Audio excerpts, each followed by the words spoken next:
वैदिक वाङ्मय के जो ज्योतिर्धर हैं वो है हमारे ब्राह्मण देवता। मैं उन ब्राह्मण देवताओं के चरणों में प्रणाम करता हूँ। मैं श्री रामचरितमानस को लिखने जा रहा हूँ। सबसे पहले गुरुदेव को प्रणाम, उसके बाद ब्राह्मणों को प्रणाम किया है। ब्राह्मण देवता जो हैं देवताओं को प्रकट करते हैं। बिना ब्राह्मण के कोई भी कार्य हमारा पूर्ण नहीं हो सकता है। और उसमें भी जो हमारे कुल गुरु हों। आगे हम कथा सुनेंगे दशरथ जी ने कैसे अपने गुरुदेव के पास, अपने कुल गुरु के पास जाकर के अपने कष्टों का निवारण किया। तो बिना कुल गुरु के घर का कोई भी कार्य संपन्न नहीं हो सकता है। ब्राह्मणों को प्रणाम किया है।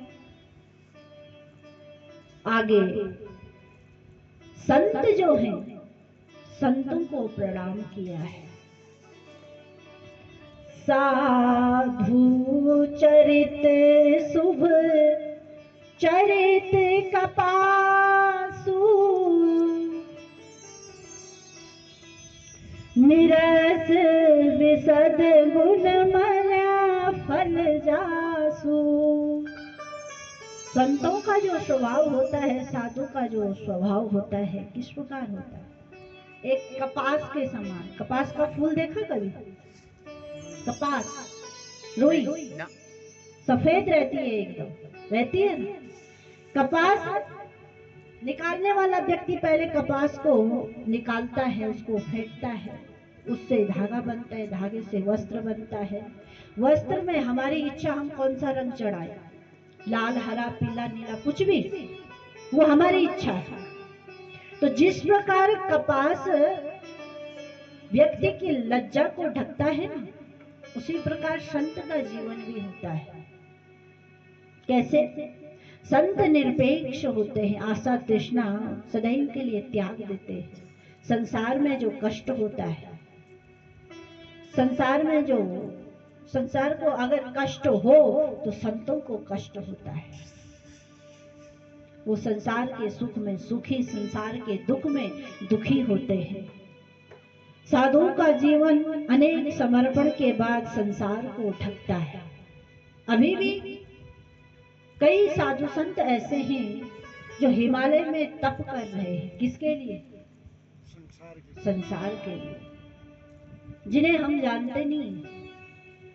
जिस प्रकार कपास हमारी लज्जा को ढकता है, तो उसी प्रकार संत भी अपने ज्ञान के प्रकाश से, अपने ज्ञान से संसार के दुख को ढकता है। संसार में जो कष्ट, संसार को जो कष्ट होता है, वही उस कष्ट से संतों को बहुत कष्ट पहुंचता है।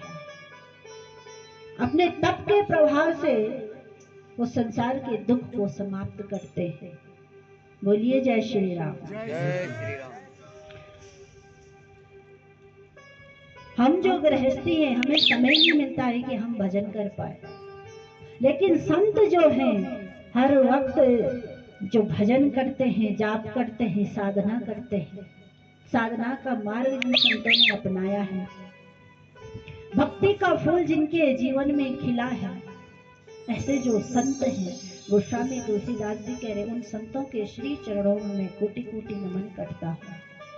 ध्यान रहे, अगर हमारे क्षेत्र में, हमारे घर में, हमारे गांव में कभी कोई संत आए, वो आजकल भरोसा भी तो नहीं है, असली है कि नकली है, लेकिन कभी ऐसा संजोग बन जाता है, संत के रूप में भगवान स्वयं हमारे द्वार पर आते हैं और हम पहचान नहीं पाते।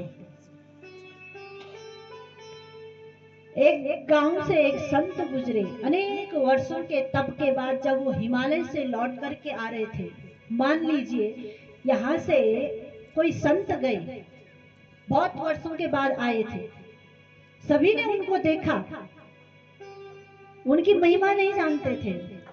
संत चुपचाप वाण गांव से निकल गए। पीछे से एक व्यक्ति दौड़ते हुए आए, अरे तुमने कोई संत देखा यहाँ से जाते हुए? बोला हाँ देखा, अभी तो गए यहाँ से। बोले अरे वो संत नहीं, वो तो स्वयं भगवान शंकर आए थे। अब पछता के क्या करें, जब चले गए पहचान नहीं पाए, क्योंकि हमारी दृष्टि शुद्ध नहीं है हमें तो केवल संसार में बुराई ही बुराई दिखती है। अगर दृष्टि शुद्ध होती तो शायद इन संत को पहचान जाते, इनकी महिमा को जान पाते। अब जब संत चले गए तब क्या कर सकते। जब उस व्यक्ति ने कहा कि तुमने भूल कर दी, रोका क्यों नहीं तुमने उन्हें? अरे वो अनेक हजार वर्षों से तो तप में थे, हिमालय में संसार के कल्याण के लिए आए थे। अरे भूल हो गई। इसलिए संतों का सम्मान नहीं कर सकते हो तो कभी अपमान भी मत करना। द्वार पर कोई संत आए, भले ही कुछ मत देना, पर अपमान कभी मत करना। संत का अपमान अर्थात भगवान का अपमान। बोलिए जय श्री राम। संतों को कष्ट होता है तो सीधे भगवान को कष्ट होता है। प्रयागराज में अभी न जाने कितने लोग गए होंगे, यहाँ से भी गए कोई? हाँ। बहुत सुंदर, धन्य है आप लोग। लेकिन जो लोग जा नहीं पाए ये मत सोचना कि अरे हम नहीं गए। प्रयागराज में जो संगम है ना, किसका संगम है? त्रिवेणी बहती है वहाँ, गंगा जमुना सरस्वती। सरस्वती। तो वो कहाँ से जा रही है? यहीं से तो जा रही है। तो धन्य है उत्तराखंड की हम, गंगा जमुना सरस्वती यहीं से जा रही है।